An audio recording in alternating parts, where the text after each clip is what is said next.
আজকে টিপ মারতে মারতে সন্ধ্যা হয়ে গেল। এখন সোজা বাড়ি যাব, না হলে বউ ধরে পিটাবে। এ কি, ওখানে আগুন ধরলো কিভাবে? যাই কাছে গিয়ে দেখি তো। এই লোকটা তো মারা গেছে। এখন কি করি? সিআইডি কে ফোন করি।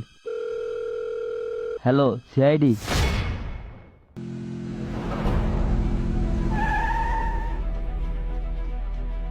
অভিজিৎ, ভালো করে তদন্ত করো, দেখো কিছু পাওয়া যায় কিনা।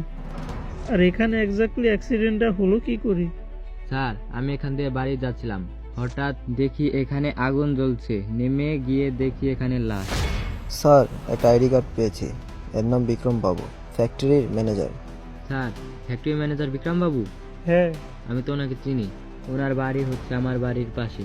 অভিজিৎ, তুমি বিক্রম বাবুর বাসায় যাও আর গিয়ে জিজ্ঞাসাবাদ করো, আর আমি ডক্টর সালুকের কাছে লাশটা নিয়ে যাই। এখন তো সন্ধ্যা হয়ে গেছে, ফ্যাক্টরি বন্ধ করে দিছে। কালকে সকালে ফ্যাক্টরিতে জিজ্ঞাসাবাদ করতে যেতে হবে।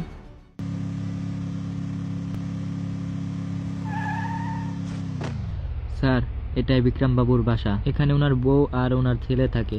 ওকে, ধন্যবাদ আপনাকে।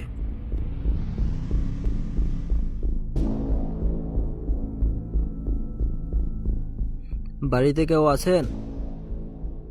কে আপনি? কাকে চান? আমি সিআইডি অফিসার। এটা বিক্রম বাবুর বাসা না? হ্যাঁ স্যার, উনি তো বাসায় নেই।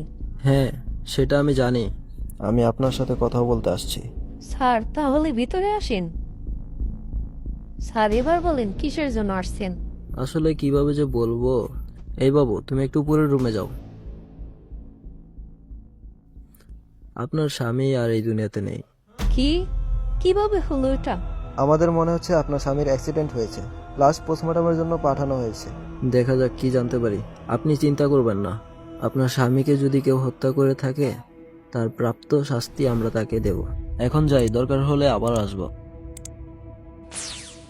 হ্যালো বন্ধুরা, তো ফুল ভিডিও আমার ইউটিউব চ্যানেল আপলোড আছে, চাইলে দেখে আসতে পারেন।